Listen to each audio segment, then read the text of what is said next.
I picked the wrong moment to take a drink. Hey, good morning. Welcome to City North Church. It's good to have you guys. We're actually finishing up a message series today. I apologize to Nick because his confidence monitor note said new series, but it's not a new series. It's the end of a series. So, we like to keep it real here. Like, not everything's perfect, and that's good. So we're finishing up a series today called Worst Year to Best Year. If you've been around, you know kind of what we're doing in this series. If you're not, let me catch you up real quick. For most of us, for a lot of us, 2020 was, if not the worst, certainly one of the hardest years of our lives. And as I've talked to people over the last year, it's become amazing to me how many people I've heard express some level of this was my worst year. And in general, when I hear that, so often what it comes down to is that the circumstances around us were, I don't have to tell you guys, like they were crazy. And what happens a lot is that when circumstances around us are crazy, we don't expect them, we don't know that they're coming, and they can catch us off guard. And sometimes we allow the circumstances around us to define the hope and the joy within us, but I don't think that it has to be that way. And so that's kind of what we've been doing in this series, is if we want to go from the worst year to the best year, then we've got to try to figure out how do we find a joy and a hope and a peace that has nothing to do with the circumstances around us, but has everything to do with the transformative work of the Holy Spirit inside us.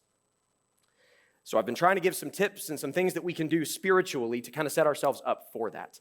And today we're going to talk about one of my favorite things that we can do. And if you've been around City North for very long, you've heard me talk about this a lot over time because I think it's absolutely crucial. So we're going to jump right in pretty quick with a passage from the book of Hebrews. If you have your message notes and you want to follow along there, feel free to do so. But in Hebrews, the writer says something that if you're kind of a church person, if you have a churched background, you've heard this verse, I'm confident. Churches and pastors and Christians like to use it as like the key verse for like why you should go to church. Now, by the way, if you're around here very long, you'll notice that I don't usually say go to church because, as a little bit of a side note, church is not actually something you go to. It's the body. Like this is just a building. It's a service. But we are the church. And so a lot of times people use this as like a reason to go to church. And it is, but I think there's actually more happening here than just what you might see on the surface. So Hebrews chapter 10, verses 23 through 25. It says, let us hold tightly without wavering to the hope that we affirm. For God can be trusted to keep his promise. So there's a hope that's available no matter what, because God is trustworthy. And then the writer goes on to say, let us think of ways to motivate one another to acts of love and of good works. So let's hold the hope. Let's motivate one another. And then it says, and let us not neglect our meeting together, as some people do, but encourage one another, especially now that the day of his return is drawing near. So there's three kind of things that the writer of Hebrews is addressing here. The first is like, let's hold to a hope that doesn't have to waver. Let's, as a church family, as a church body, as Christians, let's encourage one another. And let's kind of push each other into doing the right things. Hope that God is good, that God is steadfast, that God is never going to fail us. And then what's our job within that? Like, let's remind each other of it, because it gets so easy to forget, doesn't it? So what the writer of Hebrews is doing here is very interesting to me, because they're clearly identifying that there is a source of hope that will never fail us. It's God. Never fail us. But then it's as if they're saying, but we've got like some responsibility in it. Our responsibility is to encourage each other, to push each other.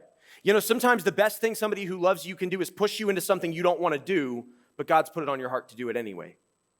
Sometimes you need a little push. Sometimes you need a big push. There's a hope. Our job is to push each other toward that hope. Let's encourage each other. Let's spur one another on. Let's keep going. Let's keep going. Let's keep going. Well, why is this interesting? This is interesting to me because if 2020 taught us anything, it's that we weren't made to live in isolation. Right? I don't know about you, but how many people here are more introverted than extroverted? Who are my introverts in the house? You're my people. You're my people. I'm an introvert, and I know that it may not seem that way because I'm on a stage and I can talk to people, but it's dark and you all came to me, so I'm good. If I came to you, forget about it. I'm in a corner. I'm more introverted. My wife is wonderful, and during the summer when our kids are all at home, we have 3 kids, 7, 5, and 2, and none of them have small personalities, none of them are quiet, none of them are calm. I didn't plan on telling you this, but why not? Last night, we're sitting there and we're watching a movie, and all at once we look over, and our 2-year-old is running around buck naked. And like he was just, it was like the joy of his life. He was tearing, and so we just, let it happen, like, whatever. We run a zoo anyway, so. My wife is wonderful, and when our kids are all at home during the summer, when it's not COVID, she likes to take trips. She's from Central West Virginia, and she likes to go home to see her family. And so she'll take the kids and leave the house for a week sometimes at a time. And my introverted self is like, praise Jesus.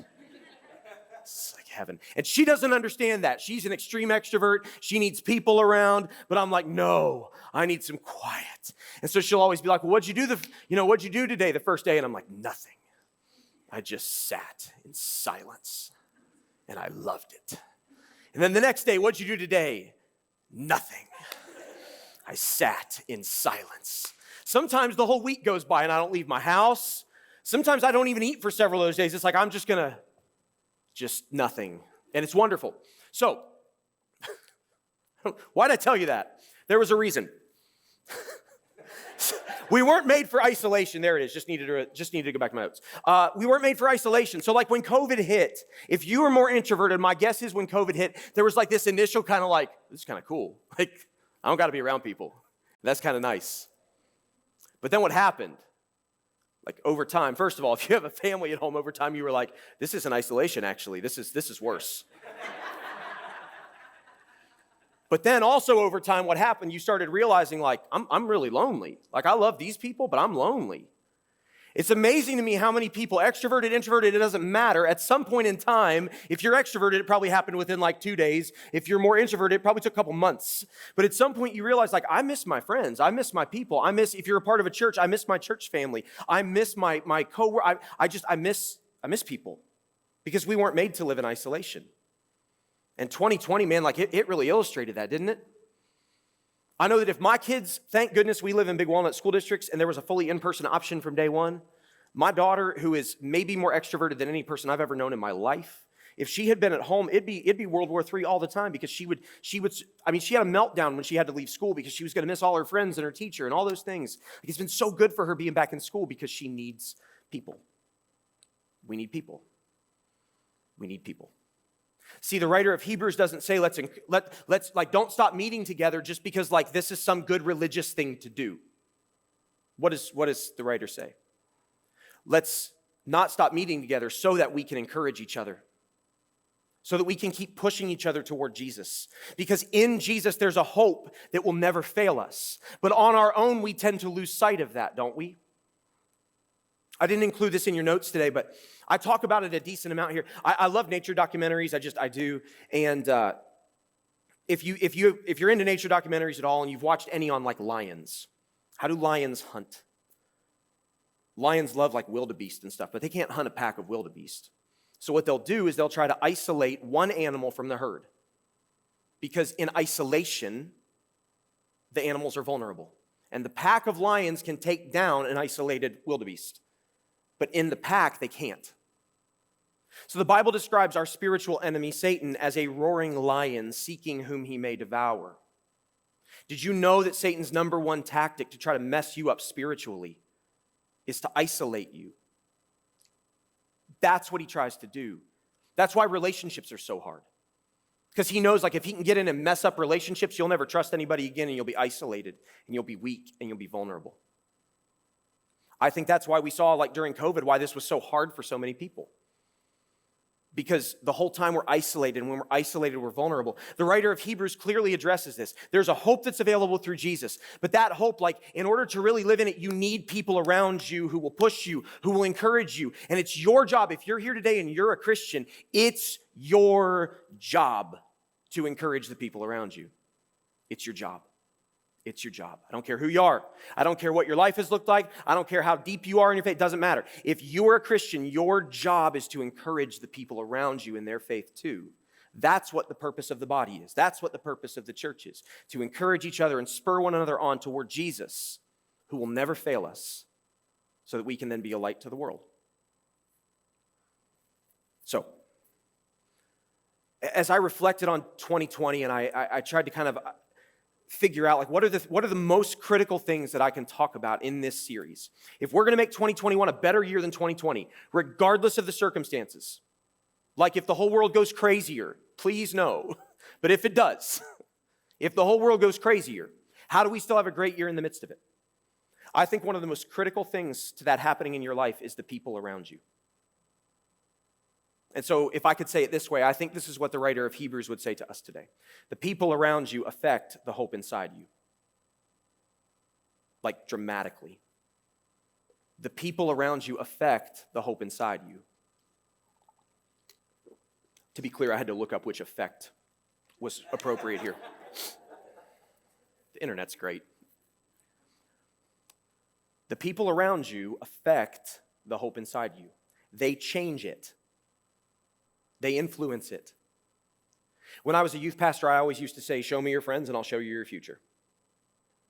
I would also say, the people in your life determine the direction and quality of your life. If you have kids, you know, like, one of the most important things you look out for is who are they hanging out with. Why? Because they influence them. Like, period, end of story. They just do. There's no way around that. So if you're spending time with the wrong people, you're going to end up in the wrong places. If you're spending time with the right people, you'll end up in the right places. All the dumbest things I ever did in my life were with one person. All of them.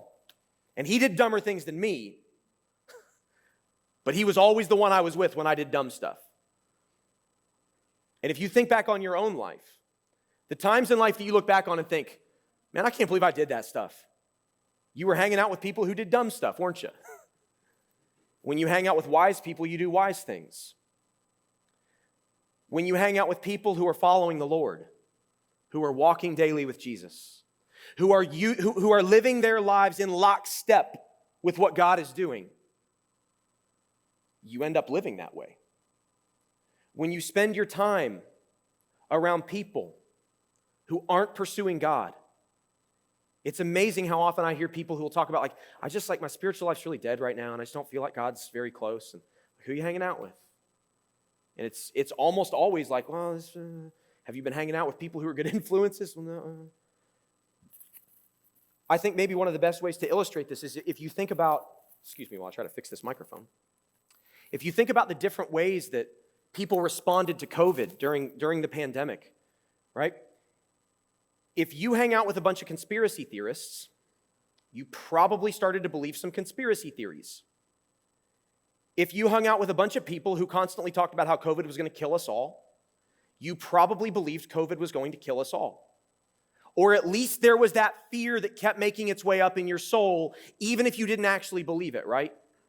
Because the people you're around, the things that you hear over and over, they make their way into us. There's actually some social psychology called mirroring and homophily.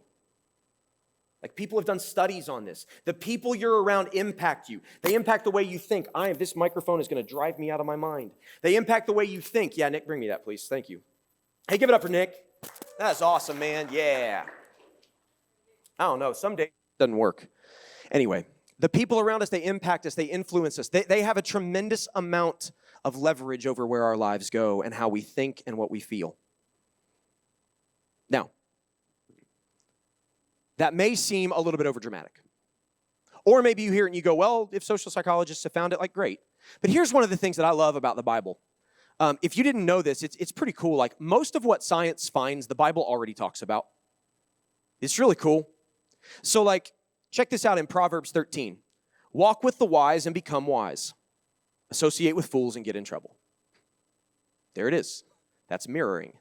If you hang out with dumb people, you do dumb stuff. Like, it's one of the things that terrifies me about my kids. Like, my boys love to be funny. I'm like, that's a scary thing. Because the guys that like to be funny sometimes are the guys that do all the dumb stuff, and I need you to not do the dumb stuff.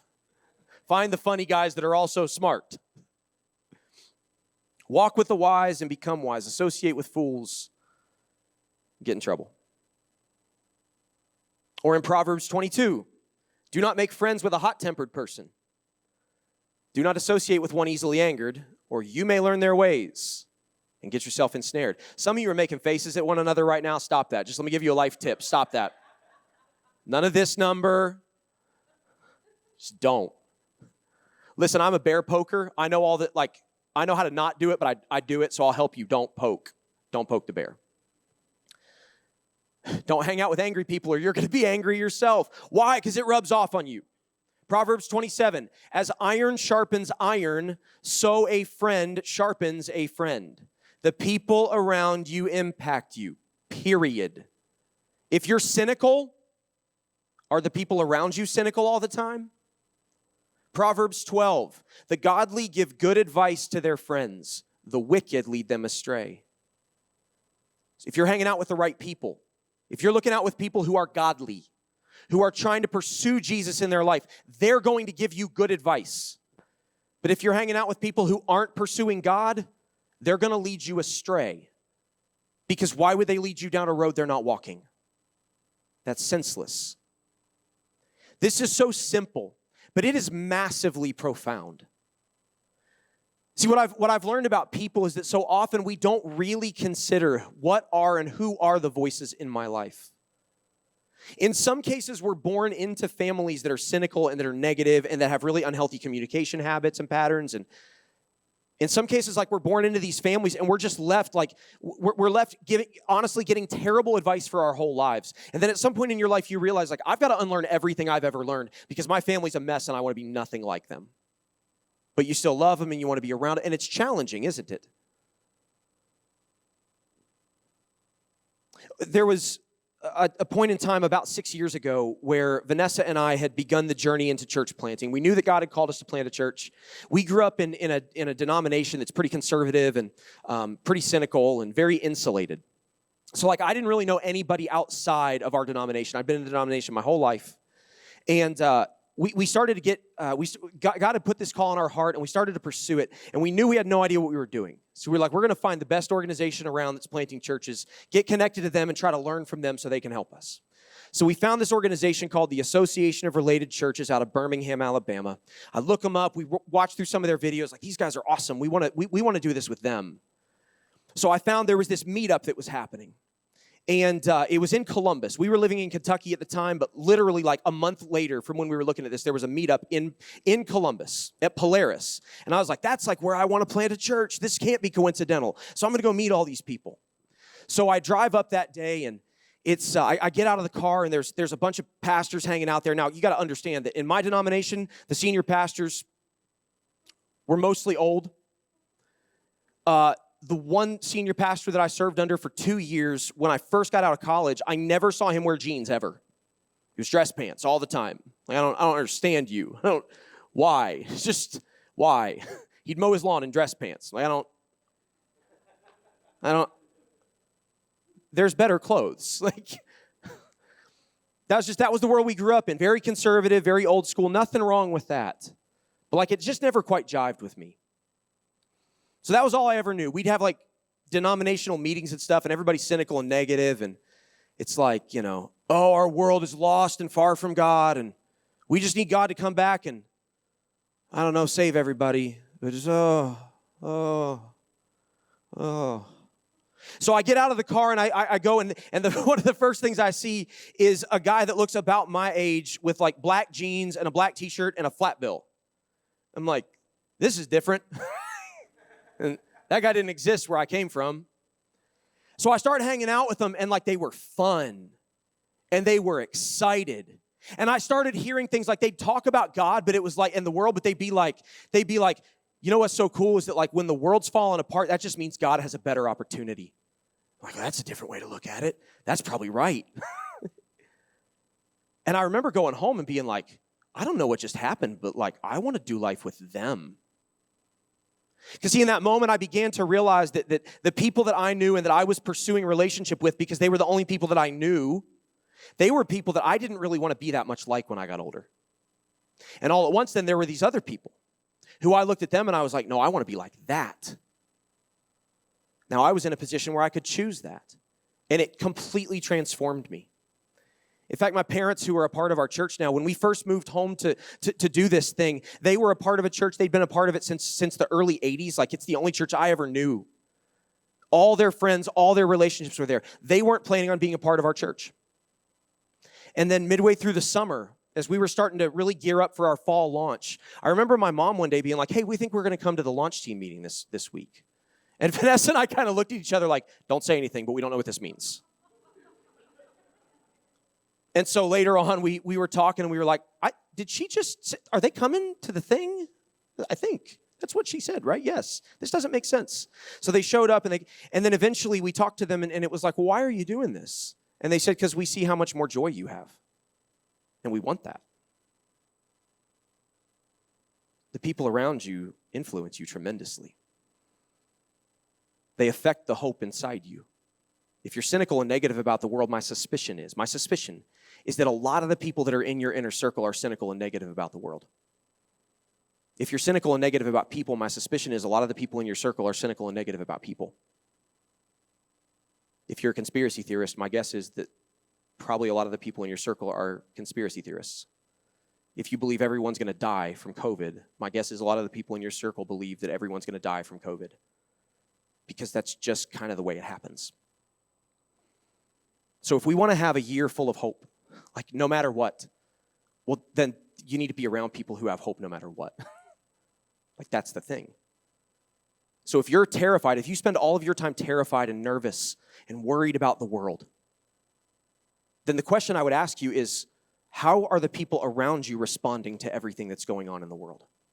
Are they responding with hope and faith and trust in the God that was before it all, who will be after it all, and who wasn't fazed one day by all of this? Or is your hope in something different? Are the people that you're around the most, is their hope in things like the government, who can't give a lasting hope? Because like at some point your candidate's going to get voted out, whichever side you're on. You need the right people in your life because they affect everything. So what you do with this is, it's very, very simple. You got to have the right friends, but that can be hard to do, especially if you don't feel like you have a place, especially if you don't feel like you know those people. Again, for some of you, like I know many of your stories. I know for some of you, like your families are a mess. I don't want anything to, I love them and I want to be around them, but like they're just a mess. I know for some of you, like most of your time is spent around people who don't believe the same thing you believe. And it's very challenging. So you got to find the right people. And maybe your life is full of the right people. That is awesome. That's fantastic. Great. You know how much this matters. But if it's not filled with the right people, you need those people in your life. But it can be hard to find. And so at City North, we've created some structure specifically to address, this is why we do this. So we're about to enter into our winter/spring small group semester. And this might seem like a big plug for small groups, because it is. But it's not a plug for small groups because I want you to do something to busy up your life. It's a plug for small groups because I genuinely, with all of my heart, believe a small group can be a very life-changing thing, more than anything else. Like, to be real honest, if I could pick, if we sat down and you were like, look, I'll come to Sunday mornings or I'll go to a group, I'm picking one, I'm not doing the other, I would tell you to go to a group. Without hesitation.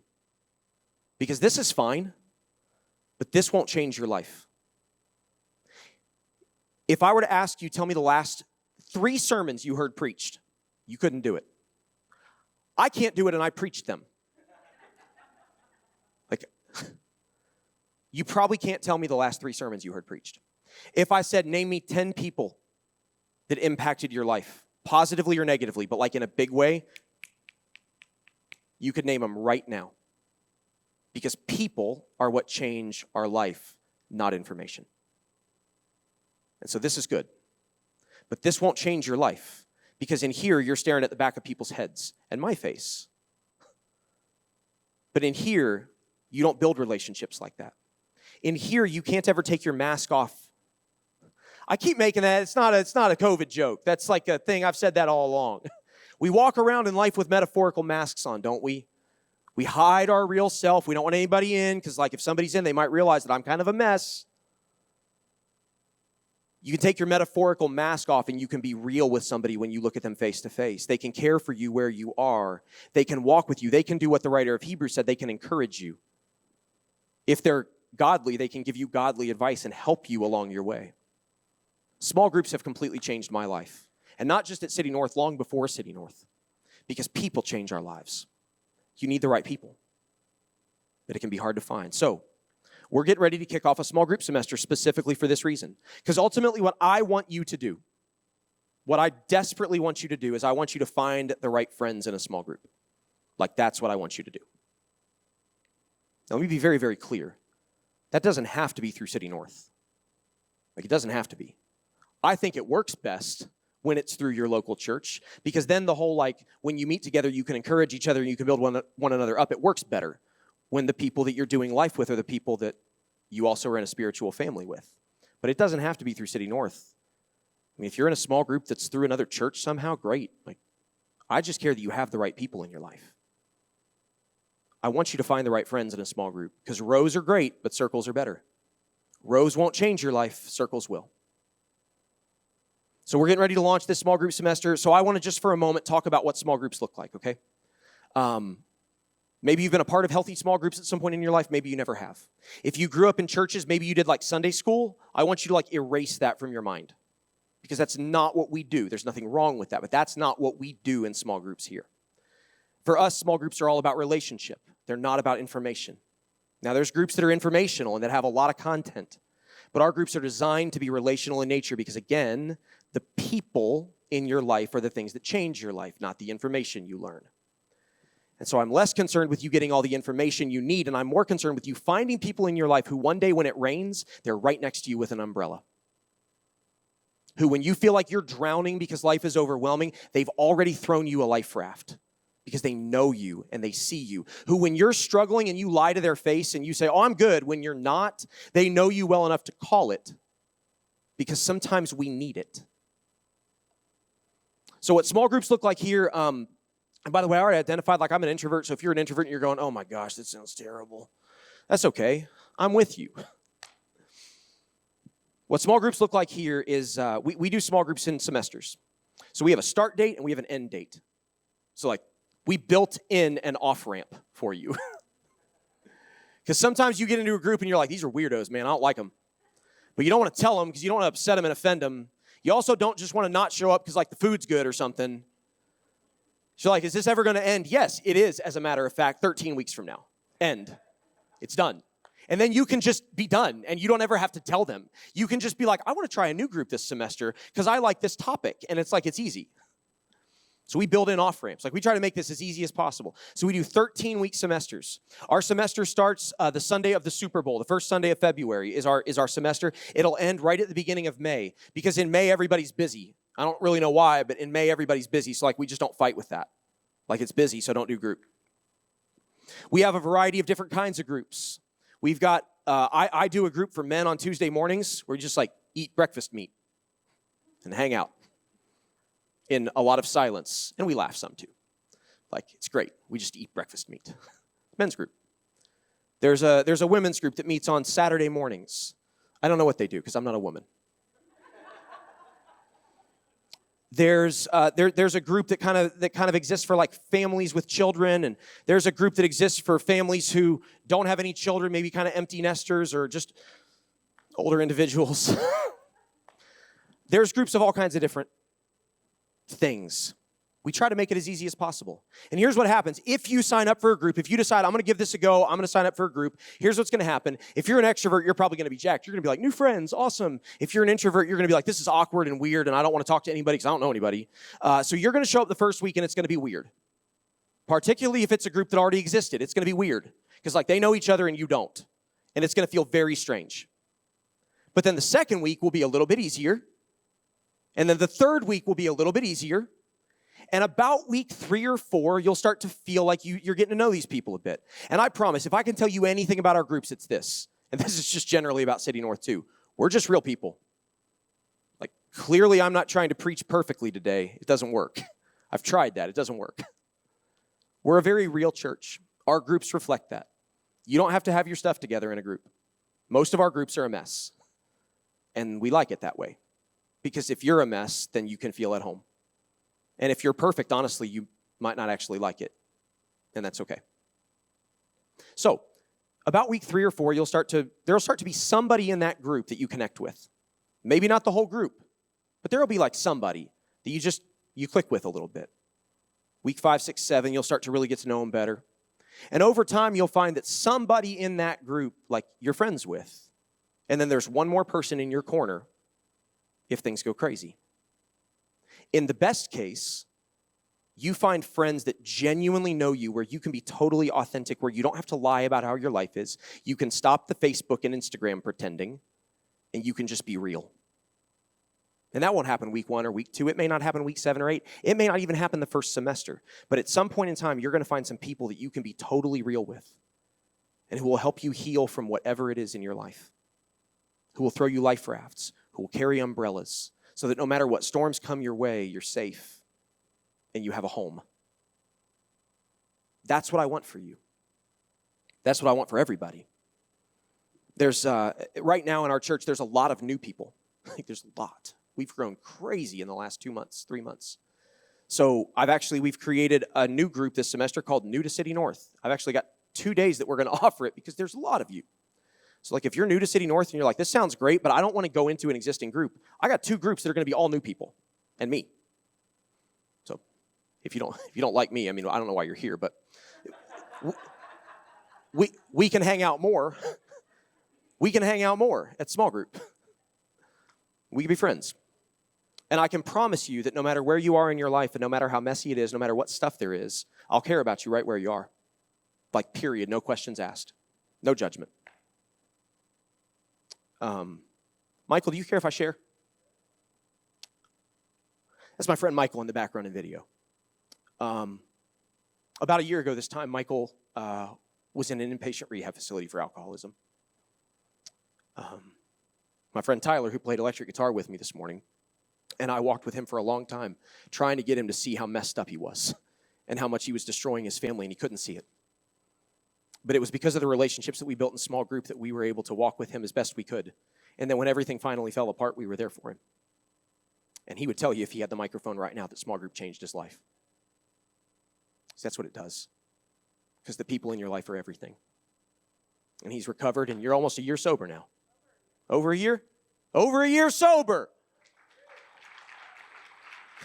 And he would tell you, if he was standing here, that it was a small group that changed his life forever. It was God, but it was through the people that he met in a small group that loved him no matter what, period, end of story. That's what I want for every one of you, whether that's the issues in your life or not. Maybe they're small issues, but everybody needs people. So, some of the groups are kid-friendly, some of them aren't. We've got this whole groups directory. You can go on, you can browse it, and there's a thing you can check, and you can click kid-friendly, and if they're not kid-friendly, don't go to that group if you got kids, because they're not friendly to your kids. They're not friendly to mine either. There's a group for students, there's a group for men, there's a group for women, we've tried to create some different things. But ultimately what I want is for you to get connected somehow, in some way, with the right people, because the right people will change everything. What I can't promise you is that if you decide that you'll give a group a try, I can't promise you that the first week will change your life. Well, I can promise you it won't. It's just not going to. That's not the way it works. But I can promise you that the process over a lifetime of putting the right people around you, of being intentional about what voices are in your life, and maybe you've got a lot of voices that are the wrong voices, but they're your family, you don't want to remove them, that's fine. You don't need to remove all those voices, but you need to make sure there's a lot more voices that are the right voices. And a lifetime of putting those voices in your life will change you in ways you can't even imagine right now. They'll change how you think. They'll change how you process. They'll change your passion for the Lord. They'll change everything you do because the godly give good advice. And that's what I want for each of you. So if you're up for it, what I want you to do is go to groups.citynorth.church. Groups.citynorth.church. That's going to take you to a landing page on our website. There's a big blue button that says View the Groups Directory. If you click on that button, it's going to take you, and I think we've got 7 or 8 groups this semester. We also, by the way, if you're really nervous about COVID, we're going to offer some sort of a virtual group this semester. I want you to know that we are, like, our leadership team here is passionate about creating groups environments that work for you. Because of all the growth that we've had recently, we're having to, like, adjust a lot of things. You guys have kind of all broken our systems, which is a great problem to have, but, like, it's a real thing. So we're trying to, like, double our group offerings and a lot of different things. So not all the groups have, like, finalized details in them, but some of them do. Ultimately, if you're interested in a group, interested, that's the key word, interested, I want you to sign up for it, because that will give us the information we need to figure out what to do with it. If we don't know who's interested, it's going to be hard for us to finalize all this stuff. If you sign up and you end up bailing, that's fine. It's not going to upset me. It's not going to upset our group. Nothing. It's not going to be a problem. But we want to know who's interested in the various offerings that we have so that we can make them work for you. Does that make sense? So if you're interested in a group, please sign up for it so we can know. We'll get you information over the next couple weeks as we finalize all of the plans. The people in your life affect the hope in your life. The people around you affect the hope inside you. Your friends determine your future. It's everything. So I want you to have the right people. Maybe you do and you don't need a group. That's fine. I mean, I would argue that you can always use more good people, but that's fine. But if you're up for it, head to groups.citynorth.church, join a group. The worst thing that happens is you realize we're a bunch of weirdos and you just don't come back. The best thing that happens is your life is never the same again. And for me, that's a risk that I'm willing to take. Let's pray. Father, thank you for your love and your grace. God, thank you that you are a God who is relational in nature, that you're not a God who just gives us a list of demands and a list of rules and says, do them all. But thank you that you're a God who left the throne of heaven to come to earth, that you became a human, that you became flesh, that you dwelled among us, not because you had to, but because you wanted to, because you love us, and because you wanted to demonstrate that you are with us.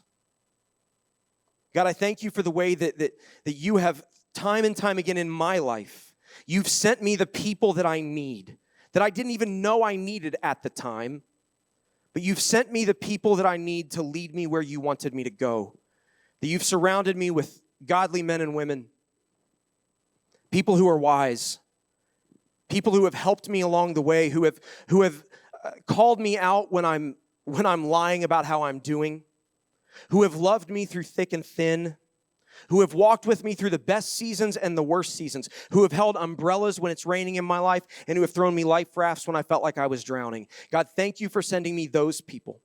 And God, thank you that now, as you continue to send those people to me, I have the opportunity to be that for other people. And God, I ask that for every person in this room, whatever stage of faith we find ourselves in, God, I ask that you would help us to receive a life raft or to throw one or the other.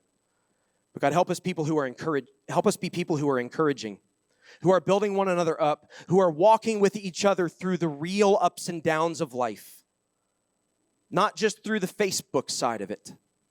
Not just when everything looks nice and is pretty, but who are willing to have hard, honest, authentic conversations because we care.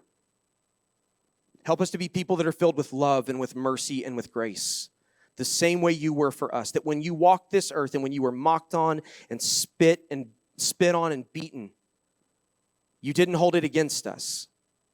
But as you hung on the cross, you said, Father, forgive them because they just don't understand what they're doing. So, Father, make us those same kind of people. That in our groups this semester, we would be people who, no matter what happens, no matter what comes our way, that we would be filled with love and with grace and with mercy. That we would encourage one another, that we would build one another up, and that through that encouragement and through that sense of community, that sense of being a part of a pack, that we would be able to resist the schemes of our enemy. And that we would be able to have hope that never fails in you. Now, before we finish today with every head bowed and with every eye closed, I want to give an opportunity. Maybe you're here today and you aren't a Christian. Maybe you aren't following Jesus. And simply what I mean by that is that you're living your life your own way for yourself. So if you're following Jesus, it means you're in a relationship with him. And maybe you're here today and you're not. And you hear me talk about a hope that never fails, and you're like, that sounds good because I don't have that, but I want that. It's available. It's available through Jesus. And the Bible teaches that if we believe in our heart that Jesus is Lord, and if we confess it with our mouth, that he will save us and he'll set us on a new path. That's all it takes to begin that journey. And so if you're here today and you know that you're doing your own thing, you're not walking with God, but you want hope in your life and you don't know how to find it, you've been searching and nothing has worked, I want to invite you right now to make a decision to change the direction of your life, to begin a relationship with God, and he'll begin to fill you with his peace. So if that's you today, what's going to happen is we're going to say a simple prayer of faith here in a moment. I'm going to lead it out loud, and I want everybody in the room to pray it with me out loud. And if you want to make that choice today, just simply pray it alongside us from your heart to God. He will hear you. He knows. And if you make that choice today to believe and to confess, then he's going to save you. We're not going to make a big deal or call you out or anything like that. But if that's you today, just simply pray this with us. Say, Jesus, I believe in you. I believe you died for me. I believe you rose again. And I believe you're my only hope. So today I surrender to you. Lead me. Guide me, and send me the people that I need every day.